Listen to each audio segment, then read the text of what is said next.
Hello, everyone, and welcome to AAKP's Policy Summit, Patient Voice, Patient Choice, New Determinants for Kidney Policy. I'm Richard Knight, Immediate Past President of the AAKP. On a personal basis, I'm a former dialysis patient and 16 years out on my kidney transplant. Professionally, I work as an adjunct professor teaching courses in management and business strategy.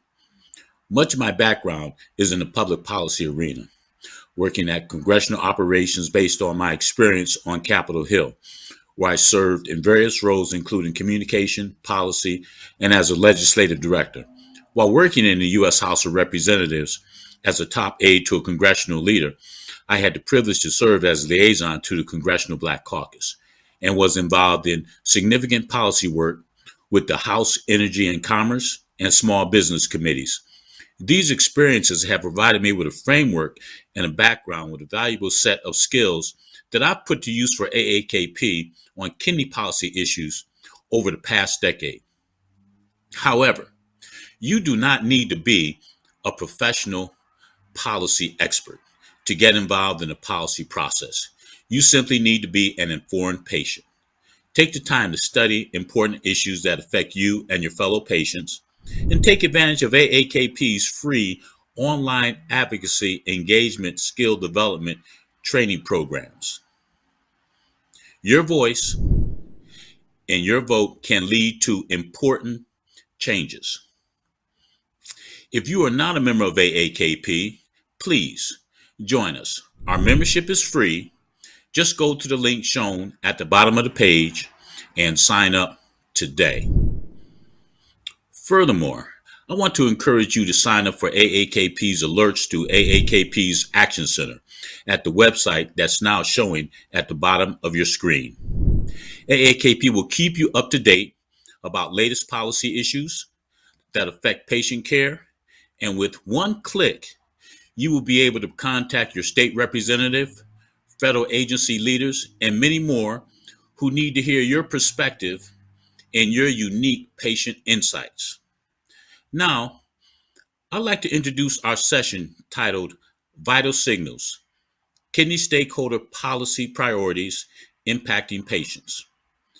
We're honored to have four individuals who are joining us who represent various organizations that work alongside the kidney community and other disease communities on important policy issues. AAKP is very interested in their perspectives and their views on issues of mutual concern. Now, for a final session speaker, I'd like to welcome an AAKP friend and ally, Dr. Edward Abrahams, President of the Personalized Medicine Coalition. I am honored to serve on the board of the PMC and work alongside Dr. Abrahams and many of the leading companies focused on transcending status quo kidney care with better therapeutics to delay disease progression and stop kidney failure. Dr. Abrahams, thank you for joining us, and I'd like to turn it over to you. My name is Edward Abrahams. I'm president of the Personalized Medicine Coalition, an education and advocacy organization created to promote the paradigm in medicine we call personalized medicine. I very much want to express my appreciation to Richard Knight and AAKP for inviting me here today to discuss telemedicine, a very important new technology that has been introduced into healthcare, which facilitates personalized medicine, getting better outcomes for patients that we've never been able to reach before, because we're willing to integrate new technologies into healthcare that will facilitate reaching more patients than ever before. Despite the consensus that personalized medicine approaches have significant value, their implementation and consequently patient access across the United States is unfortunately highly variable. But as I said, telehealth can improve patients' access to personalized medicine by making it easier for a patient to connect with his or her healthcare provider, including providers a patient would not normally have access to at their current healthcare institution to discuss appropriate treatment and prevention options, which may involve diagnostic testing, as we at the Personalized Medicine Coalition hope it will. Because again, linking therapy to diagnostics is critical to get the best outcomes. And telehealth, I want to say again, is one way we can do that. Over the past few years, PMC and its patient advocacy organizations, especially AAKP, have been raising awareness about the potential for telehealth to help us increase patient access to personalized medicine. We have advocated for policies supporting continued telehealth flexibilities so that healthcare services continue to benefit patients, despite some who would now, following the pandemic's closure, let's hope, remove the capacity to use telehealth in the future. At the beginning of the pandemic, Congress enacted waiver authorities in pandemic response legislation to enable broad access to healthcare via telehealth. This allowed Medicare to pay for hospital or office visits across the country starting in March 2020. According to a report released in December 2021, telehealth visits increased healthcare for patients 63-fold from approximately 840,000 to 52 million the following year.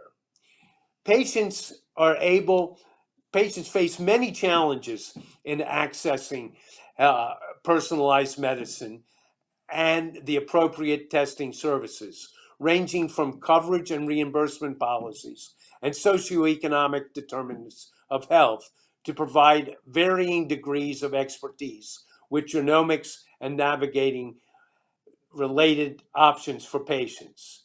Telehealth promises quicker, timelier, and broader access to personalized medicine, which may be especially helpful for individuals who travel long distances to reach their healthcare providers, especially in rural area. And some patients, as we know, face other logistical challenges getting access to care. So again, telehealth is critical to facilitating better healthcare, especially for kidney patients. In the future, telehealth could facilitate education on chronic kidney disease and dialysis, transplant evaluations, as well as aspects of home dialysis training and monitoring to improve utilization and retention on home treatments for kidney patients. Telehealth also has the potential to reduce disparities in access to personalized medicine by mitigating barriers in rural and other difficult to treat healthcare settings, such as distance to a treating physician, and by mitigating barriers that disproportionately affect individuals from minority and low income communities, such as transportation. Telehealth is not free of its own access challenges, such as internet connectivity and availability of devices to perform telehealth, digital literacy, and socioeconomic barriers, which can prevent patients from engaging with their providers via telehealth. These challenges are important to note, as kidney disease happens more often in African, Caribbean, and Latin American settings than other typical settings for healthcare. And the key here is we want to make sure that we overcome those barriers, as it's important to develop principles of universal health care, which telehealth is a major instrument. Now, prompted by the pandemic, the healthcare community and policymakers are also considering how to advance decentralized clinical trials, which are going to be very important in the future to ensuring the development of personalized medicine, which to date have not been able to access the minority populations as much as we would like. So again, telehealth is going to be a very important instrument to improve healthcare. For telehealth to improve patient access, though, it's important to minimize the restrictions as telehealth flexibilities are extended or made permanent until their benefits are fully understood. PMC does support uh, ensuring that Medicare addresses issues of fraud.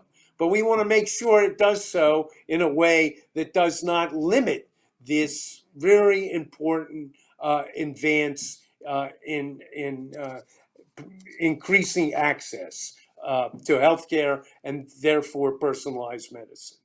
PMC has cautioned against proposals being circulated in Congress that would require ordering a provider to have a face-to-face encounter with a Medicare beneficiary within the past 6 or 12 months or some other arbitrary period.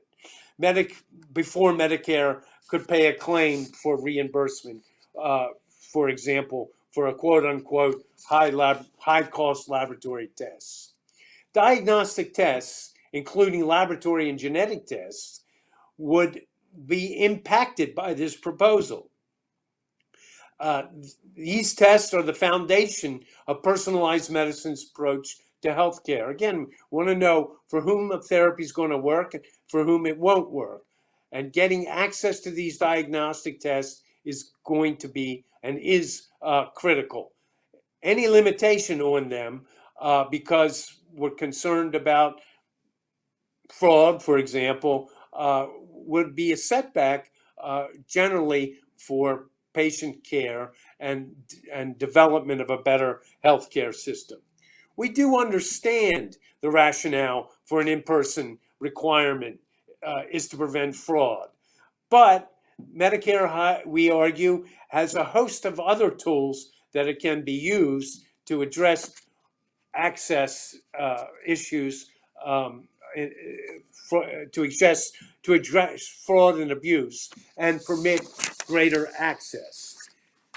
Protecting the Medicare program and its beneficiaries from unnecessary spending and potential fraud is important, as I noted, but promoting Medicare beneficiaries' access to high quality, appropriate care, we argue, is more important.